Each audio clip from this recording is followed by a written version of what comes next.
Il me semble que ça fait un petit moment que j'en ai pas fait, donc j'avais très envie aujourd'hui de vous montrer un petit peu tous les petits trucs que j'ai achetés en matière de make-up. Il y a aussi quelques vernis, donc principalement une commande Sephora, Colourpop, Anastasia Beverly Hills et Makeup Geek et quelques vernis ici, donc voilà, il y a un petit peu de tout. Je vais commencer avec ma commande Sephora, donc Sephora France. J'avais d'ailleurs tweeté à ce sujet, c'était un dimanche, on avait reçu un mail comme quoi il y avait moins 25% pour toute la journée en fait, jusqu'à minuit inclus. Donc ça tombait bien parce que je voulais à ce moment-là quelques produits, donc j'ai acheté 3 trucs avec ces moins 25%, dont le bronzer Pro Bronze Fusion de Make Up Forever. Je pense que si vous suivez pas mal de chaînes, vous l'avez vu, vous en avez entendu parler, parce que c'est le produit qui fait le buzz en ce moment, dans le bon sens du terme. C'est un nouveau bronzer de chez Make Up Forever qui se présente comme ceci. Il existe en différentes teintes, moi j'ai opté pour la 30M. Là par exemple on dirait que c'est très foncé, vous voyez je l'ai aujourd'hui et ça fait pas du tout la même teinte que là, c'est beaucoup plus clair. Alors j'ai été un petit peu étonnée, je m'attendais à ce que ce soit beaucoup plus pigmenté alors que pas du tout. C'est très peu pigmenté, c'est le genre de produit avec lequel vous ne pouvez pas vous rater, vous n'allez pas avoir une tache marron sur le visage, pas du tout. En revanche, je suis fan de la texture c'est quelque chose que tout le monde a dit plus ou moins et que j'ai vraiment retrouvé quand j'ai utilisé. C'est une texture qui se fond vraiment à la peau, à la carnation, qui ne laisse pas du tout de démarcation. On dirait que la peau la boit directement, c'est très bizarre. Ça ne laisse vraiment aucune démarcation. Ça a un rendu hyper naturel et ça j'adore. Toujours chez Make Up Forever, mais là par contre c'est un total flop. J'ai voulu tester la base matifiante, vous savez, donc là c'est la Step 1 et j'ai détesté ce produit, je le déteste, vraiment je le déteste, je ne pense pas l'utiliser, pourtant j'ai utilisé à plusieurs reprises mais je ne l'utiliserai plus.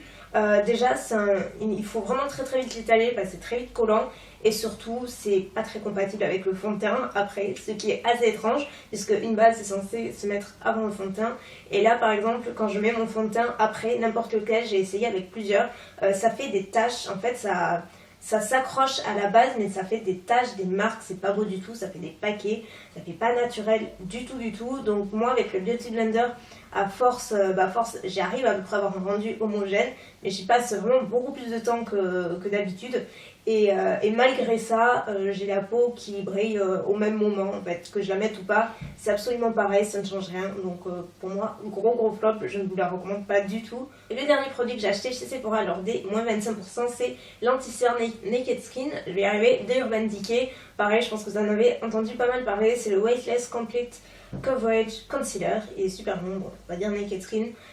Il est génial, donc vous avez le flop avant, là vous avez le gros top, je pense que c'est le plus gros top de ma commande, j'en suis folle, je l'ai encore aujourd'hui, je n'utilise que lui depuis que je l'ai, puisque j'avais terminé celui de MAC, celui de Gemay, j'en avais terminé 3 en peu de temps, donc c'est vraiment celui-là que je voulais essayer. Et il porte vraiment bien son nom, il est pas du tout épais mais en même temps il couvre ce qu'il y a à couvrir. Moi j'ai pas des cernes super prononcées donc ça va, mais ça couvre très bien, ça couvre aussi bien les rougeurs que les cernes.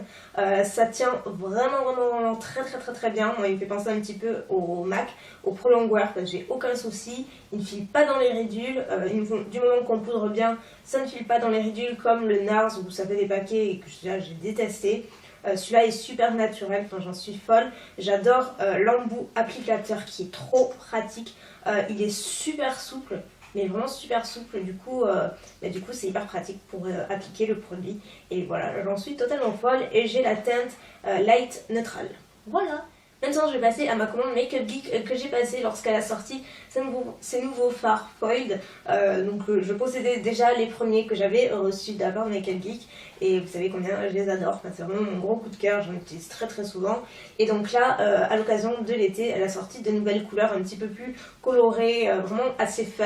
Et je savais que j'allais pas me tromper, j'adorais la texture, donc j'en ai commandé pas mal et j'ai pris une nouvelle palette. Donc accessoirement j'ai pris une nouvelle Z palette, en fait c'est ni la large ni la small, c'est la medium et je ne savais même pas qu'il y avait une medium parce que je voulais entreposer en fait tous mes fards foiled mais pas dans une grosse palette et le fait est que je trouve que c'est hyper facile à emporter, comme ça je pourrais enlever les fards si je veux et mettre tout ce que je veux.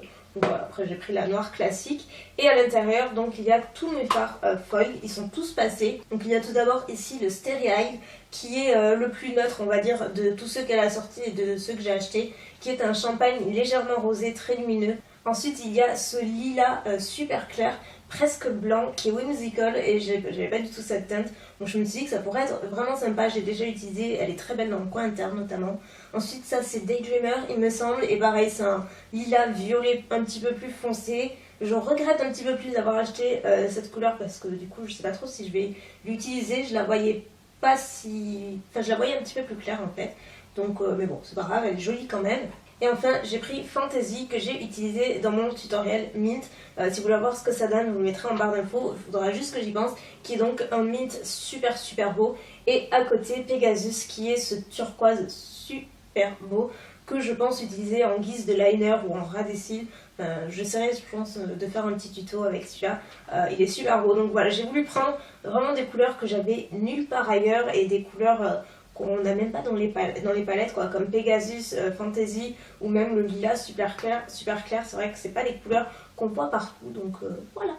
On passe à ma commande Anastasia Beverly Hills. Donc j'ai passé commande sur le site Anastasia parce qu'il livre en France. Par contre il faut vraiment vouloir les produits parce que la livraison est quand même super chère. Elle est une dizaine d'euros, je crois même 15 euros, 12 ou 15 euros. Donc voilà, il faut vraiment les vouloir. Mais la bonne nouvelle, c'est que d'après mes sources, apparemment Sephora France distribuerait la marque Anastasia Beverly Hills en fin d'année. Donc ça, ce sera absolument génial. Ça nous éviterait de passer commande. Et donc moi, je voulais à tout prix tester les fards à paupières. Il y en avait plein que je voulais depuis des mois et des mois. Ils n'étaient jamais dispo. Et là, à ce moment-là, ils y étaient. Donc je les ai placés dans ma petite Z palette là où j'avais mes fards feuilles d'avant. Donc j'en ai pris 7. Ils sont tous là. Et je vais pas dire que je regrette, mais un petit peu quand même. Enfin, je regrette même ma commande en général. Parce que déjà, je pensais que...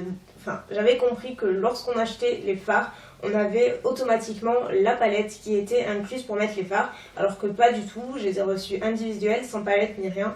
Donc la personne qui a pas de palette, ben, c'est super embêtant. C'est un investissement en plus. Donc, alors que sur le site, ils font comprendre qu'on va avoir la palette. Donc j'ai vraiment... pas compris du tout, j'ai été super déçue. Et après au niveau des couleurs, il y en a qui sont vachement similaires, qui ne ressemblent pas du tout à ce qu'ils transmettent sur le site en fait.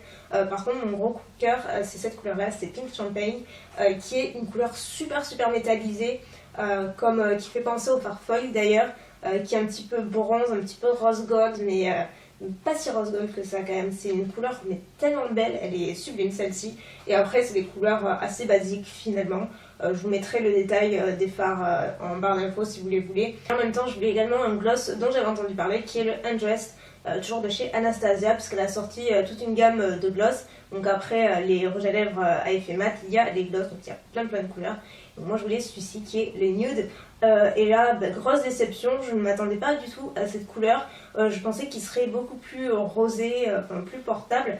Il est totalement portable, mais il est très beige en fait.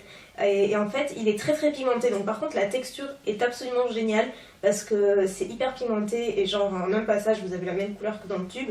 Mais du coup, c'est très beige et moi, pour ma carnation, je trouve que c'est un petit peu fade. Je préfère quand ça tire un petit peu plus vers le pêche ou le rose.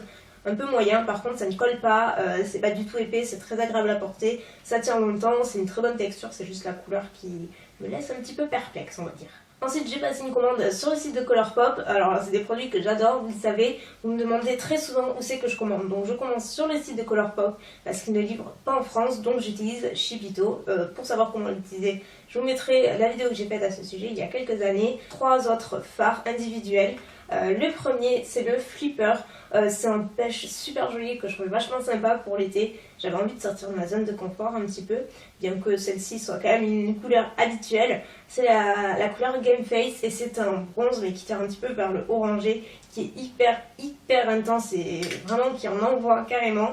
Et enfin le I Heart This, qui est une couleur plutôt highlighter on va dire, plutôt point de lumière etc, qui est un petit peu argentée mais qui est tellement belle, qui renvoie la lumière. En fait c'est des fards qui ont un fini très métallisé, qui sont hyper lumineux. J'ai également pris 3 produits teints puisqu'ils ont des nouveautés, donc j'en ai pris une de chaque, à savoir un blush, un bronzer et un highlighter. Donc le blush, j'ai opté pour le Tasty, qui est super sympa, hyper pigmenté, je m'attendais pas du tout à ça. C'est ce joli pêche corail hyper intense, qui est satiné et qui fait un glow mais incroyable. Genre pour l'été il sera parfait, il est hyper naturel et avec un pinceau Diofibre par exemple, c'est parfait. Il est très beau, celui-ci je regrette pas du tout.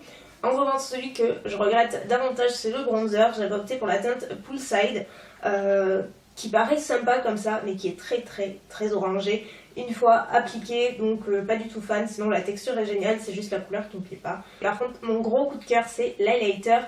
J'ai opté pour la teinte Wisp, il est comme ceci, je l'ai aujourd'hui, enfin vous voyez, il est mais tellement beau, je l'utilise tout le temps depuis que je l'ai, avec un petit pinceau duo fibre aussi, et il est magnifique. C'est un champagne doré en fait, il a vraiment pas mal de sous-tons dorés, et il est hyper naturel, il fait pas d'amas, de paillettes, ni quoi que ce soit, il soigne la peau, il est super pimenté.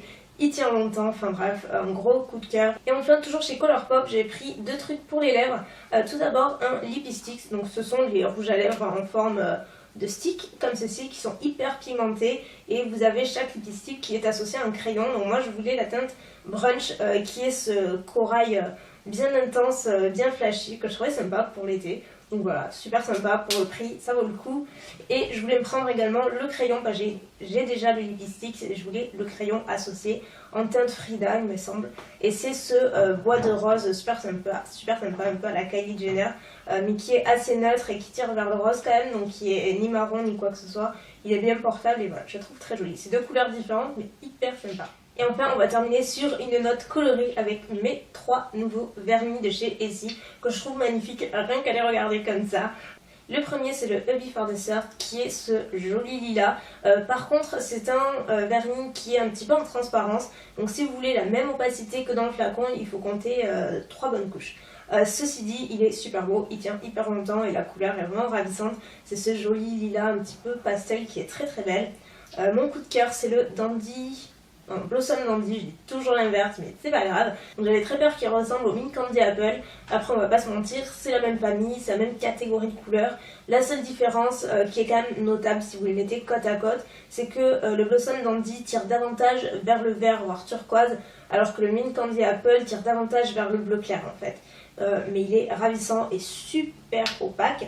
Et celui que j'ai pas encore mis, c'est le Flowerista. Je le trouvais super sympa, j'avais pas de teinte similaire et je trouve que c'est une couleur qui est assez fun.